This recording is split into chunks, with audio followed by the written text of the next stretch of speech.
Ijazah muncul di saat polemik ijazah masih memanas di permukaan. Lalu apa urgensi aturan tersebut dikeluarkan oleh KPU RI pada pertengahan bulan Agustus lalu? Kita akan bahas bersama dengan Arief Budiman selaku Ketua KPU RI periode 2017 hingga 2022. Selamat malam Mas Arief. Selamat malam Mbak Audrey. Ada juga Roy Suryo selaku penggugat ijazah Jokowi.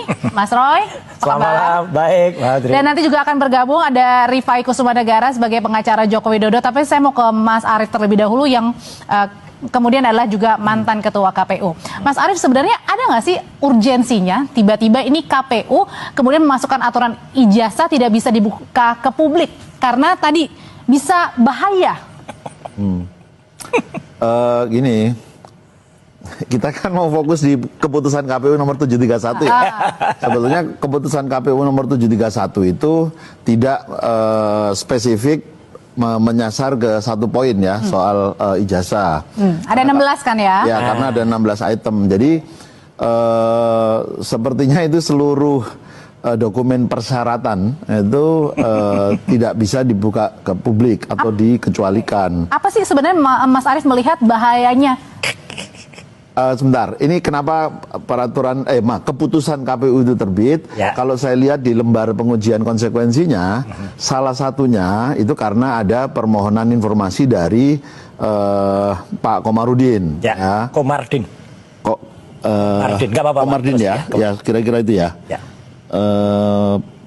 Kalau di sini sih ditulis berdasarkan surat dari IR Komarudin SHM MN Partners gitu ya. Okay. Nah lalu saya juga tidak tahu isi suratnya apa ya, meminta informasi apa, apakah dia meminta informasi seluruh dokumen persyaratan atau hanya sebagian dari dokumen persyaratan. Tapi yang jelas keputusan itu kemudian mengatur terhadap 16 dokumen persyaratan itu yang dikecualikan. Okay. Nah sebetulnya dalam menyelenggarakan tahapan pemilu ada beberapa prinsip yang harus dilakukan untuk menjaga KPU itu bekerja free and fair, berintegritas gitu ya. Salah satunya adalah transparansi.